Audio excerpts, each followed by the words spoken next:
Well, the first thing you do is you start with a rather large bowl. Then you add about 1.5 cups of brown flour or whole wheat flour. Then I add about the same amount of white flour.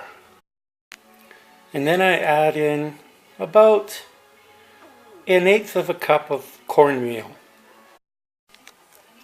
Then you can pour in about 3/4 cup of water to start.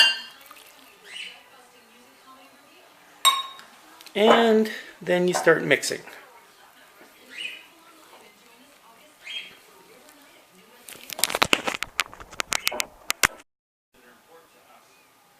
Just keep adding a little bit of water at a time until you get exactly the kind of consistency I'm looking for.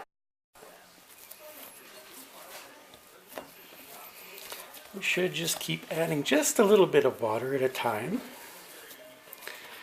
And as you get close to your final consistency, you're just putting just a little bit of water in at a time till you get something that looks like pretty much like this. You just keep kneading it. It picks up all the stuff off the sides. And then once you've got it in this kind of a consistency, you can see it's still a little bit sticky to the hand, but then what you do is after you knead it for a while, you let it sit for about 20 minutes.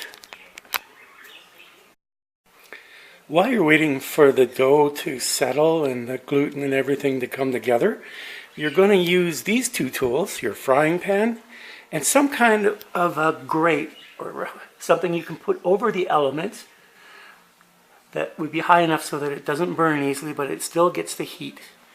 For the frying pan, I like to set the temperature somewhere around a little less than half.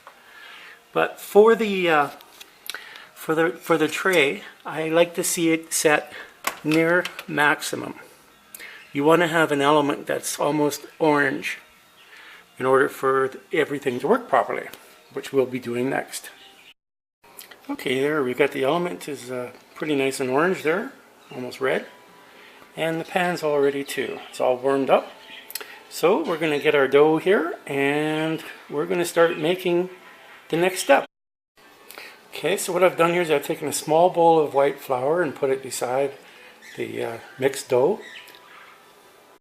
Taken a little pinch off about that size, you can see the relative size of it, and just rolled it between my hands, my palms, and now I put it in the flour here. Just get it in there, and then I can pat it out here. Make sure it's got lots of flour around it. And I get the rolling pin. So you roll it out a little bit. It's not too big yet, but if it starts to stick to the rolling pin or the table, you can just dip it back in the flour again, spread a little bit more flour around there, and roll some more. What we end up here with is we end up with a piece that's relatively thin and roughly about 6 inches in diameter. So we take that and we pick it up, and now we spread it evenly in the frying pan.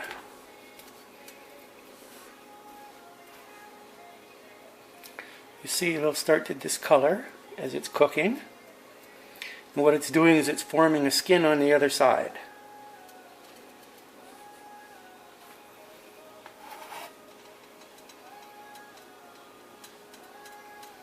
When it starts to bubble a little bit like that, that's when I flip it over.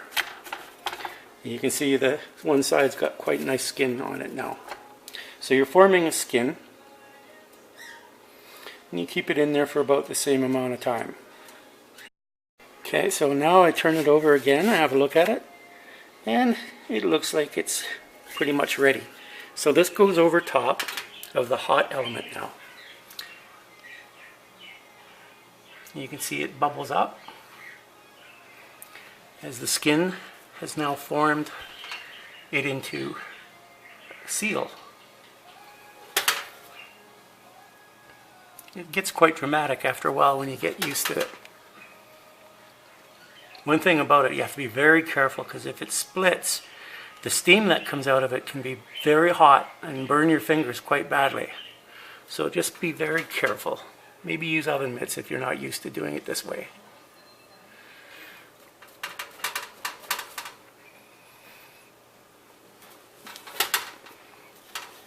There. You can start to see a little bit of brown spots on it. You just let it keep going until it's almost all puffed up. Some people like to have the dark spots show up on it, but I tend to just let it go about that far. That's what it should look like when it's all finished. You can let it sit there and cool. And what I like to do is I take a little bit of butter and I rub it all over just to make sure it doesn't stick to either itself or the plate or the next one that will be coming on.